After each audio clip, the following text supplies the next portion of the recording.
proud to be a Hoop Empire fan. Finland have shocked Serbia!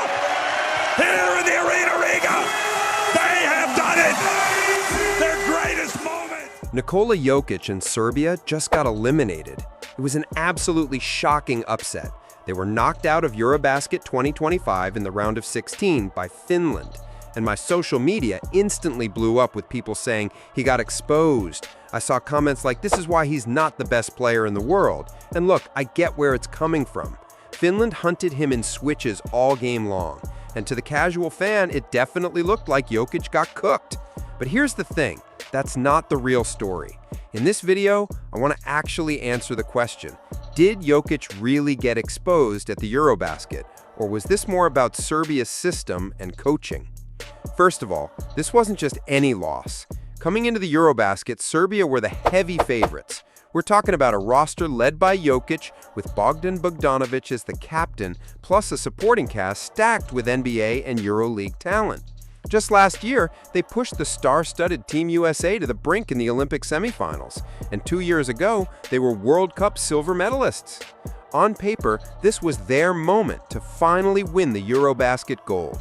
But then, everything shifted. Bogdan Bogdanović went down with an injury in just the second group game, and suddenly the team that was built around a Jokic-Bogdanović core looked completely different. Guys like Vasilije Micić or other veterans had to step up, but the chemistry and their shape weren't there. They still won enough to reach the knockouts, but the cracks were obvious, especially in that loss to Turkey.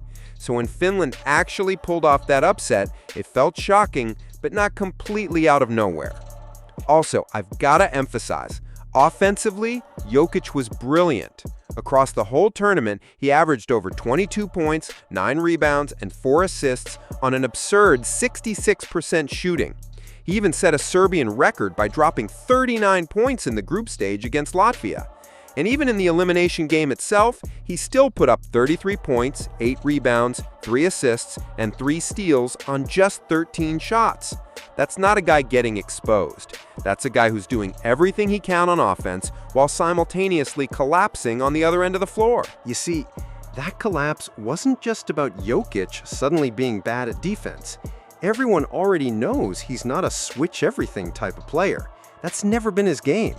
Denver literally won a championship by building a defensive system that hid his weaknesses and maximized his IQ, positioning, and size. Serbia, on the other hand, did the exact opposite. They kept leaving him in one-on-one situations against guards and wings in Finland's 5-out offense without any help. No stunts, no adjustments. Basically, they put him in the worst possible role for his skill set. And I won't even get into the other factors, like the reported bad chemistry in the team, or any other factors that led to this loss for Serbia. Today we're focusing on the tactical side of things, and how this whole situation was incredibly strange. Game adjustments, modern basketball, latest strategies, they were completely missing with Serbia. And clearly, that's something that frustrated both Jokic and other players. Before we get into the clips that show this clearly, make sure to subscribe and put notifications on. We've got weekly videos covering Eurobasket and the NBA from an international perspective, and you don't want to miss them.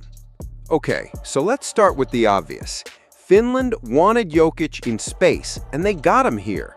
Lauri Markkanen isolates against him, and notice how Serbia just switches without a second thought.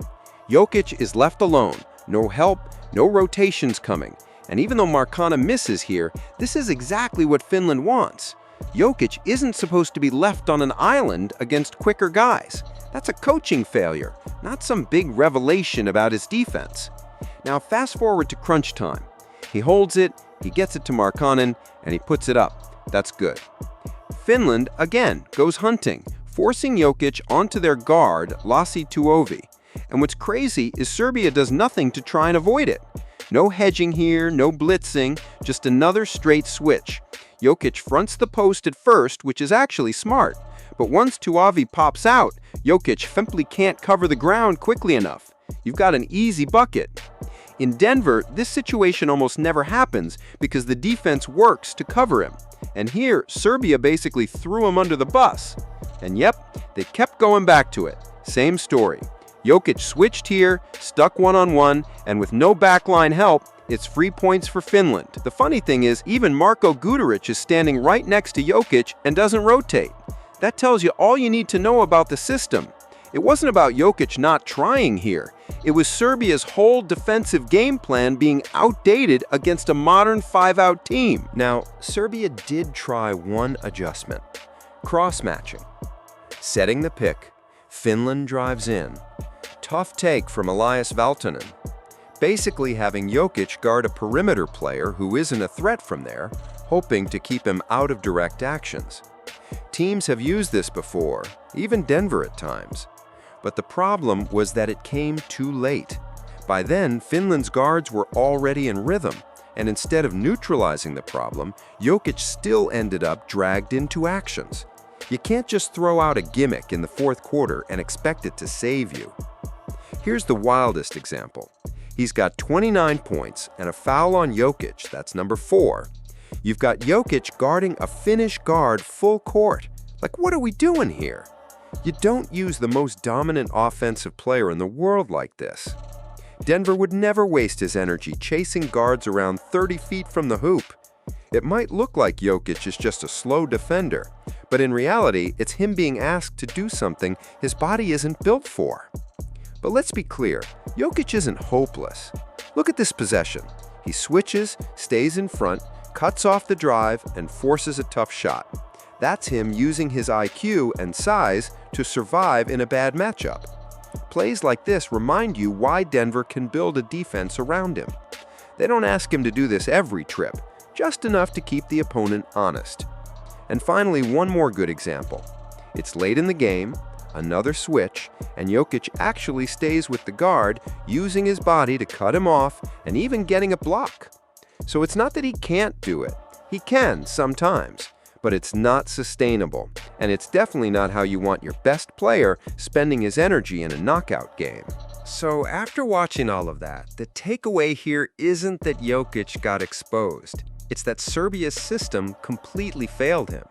We've seen Denver face the exact same challenges, teams trying to drag him into space, mismatch hunt, and force him into switches.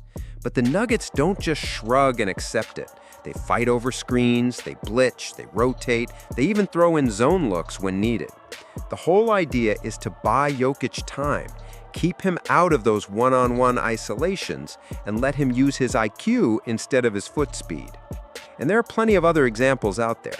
The Knicks, for instance, they hide Jalen Brunson and Karl Anthony Towns all the time, using these aggressive pick-and-roll coverages and quick rotations that keep them from being exposed. Serbia could have done the same.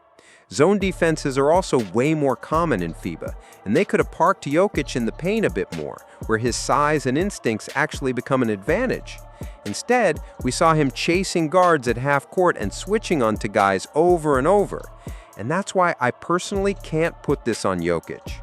In my opinion, a lot of it comes down to coaching.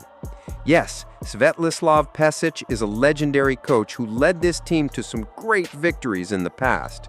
But the reality is, he's 76 years old, and brain cognition is probably the most important asset a tactician should have in basketball. I'm not trying to be ageist here, but there's a reason why a lot of coaches retire before they enter their late 70s. It's just natural.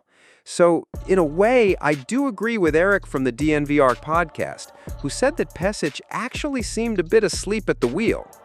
But that's just my take. What do you think? Is this crash out at the round of 16 the fault of the coaching staff? Drop your thoughts in the comments below. And as always, don't forget to subscribe to this channel and put notifications on so you don't miss out on more Eurobasket 2025 coverage.